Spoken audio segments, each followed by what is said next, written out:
जय श्री राम दोस्तों। आज रामायण का एक प्रसंग सुनाऊंगी। अगर राजा दशरथ माता सीता के साथ ये काम नहीं करते तो सीता हरण नहीं होता। एक तिनके का रहस्य एक प्रेरणादायक प्रसंग है। रामायण में एक घास के तिनके का भी रहस्य है जो हर किसी को नहीं मालूम है, क्योंकि आज तक हमने हमारे ग्रंथों को सिर्फ पढ़ा है, समझने की कोशिश नहीं की है। रावण ने जब माँ सीता जी का हरण किया और लंका ले गया, तब लंका में सीता जी वट वृक्ष के नीचे बैठकर चिंतन करने लगी। रावण बार बार आकर माता सीता जी को धमकाता था, लेकिन माँ सीता जी कुछ नहीं बोलती थीं। यहाँ तक कि रावण ने श्री राम जी के वेशभूषा में आकर माँ सीता जी को भ्रमित करने की भी कोशिश की, लेकिन फिर भी सफल नहीं हुआ। रावण थक हार कर जब अपने शयन कक्ष में गया तो मंदोदरी ने उससे कहा, आप तो राम का वेश धरकर गए थे, फिर क्या हुआ? रावण बोला, जब मैं राम का रूप लेकर सीता के समक्ष गया तो सीता मुझे नजर नहीं आ रही थी। रावण अपनी समस्त ताकत लगा चुका था, लेकिन जिस जगत जननी माँ को आज तक कोई नहीं समझ सका, उन्हें रावण भी कैसे समझ पाता? रावण एक बार फिर आया और बोला, मैं तुमसे सीधे सीधे संवाद करता हूँ, लेकिन तुम कैसी नारी हो कि मेरे आते ही घास का तिनका उठाकर उसे घूर घूर कर देखने लगती हो? क्या घास का तिनका तुम्हें राम से भी ज्यादा प्यारा है? रावण के इस प्रश्न को सुनकर माँ सीता जी बिल्कुल चुपचाप हो गईं और उनकी आंखों से आंसुओं की धार बह पड़ी।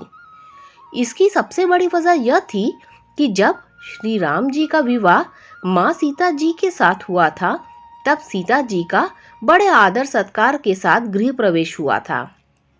बहुत उत्सव मनाया गया था। प्रथानुसार नववधु विवाह पश्चात जब ससुराल आती है तो उसके हाथ से कुछ मीठा पकवान बनवाया जाता है, ताकि जीवन भर घर में मिठास बनी रहे।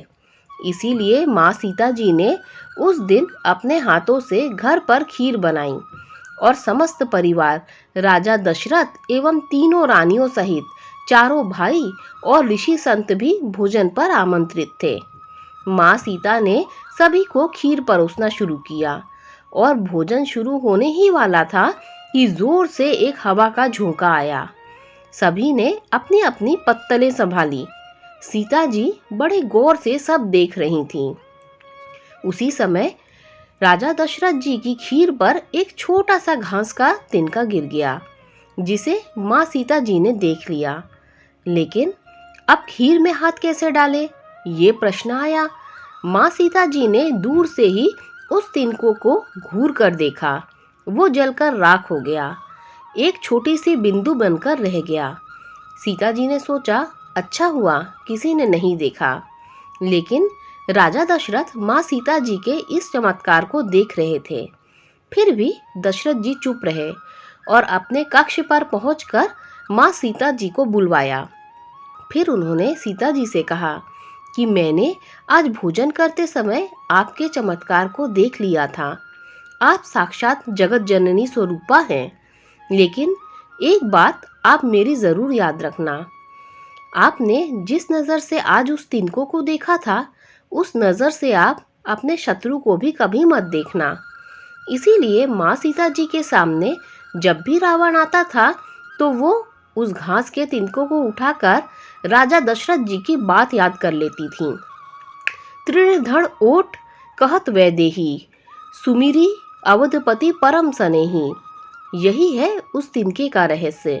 इसीलिए माता सीता जी चाहती तो रावण को उस जगह पर ही राख कर सकती थीं, लेकिन राजा दशरथ जी को दिए हुए वचन एवं भगवान श्री राम को रावण वध का श्रेय दिलाने के लिए वो शांत रही। ऐसी विशाल हृदय थी हमारी जानकी माता। जय श्री राम। दोस्तों, अगर आपको वीडियो अच्छी लगी हो तो लाइक शेयर सब्सक्राइब कीजिए। Thanks for watching this video. Shri Ramchandra की जय, सीता मैया की जय।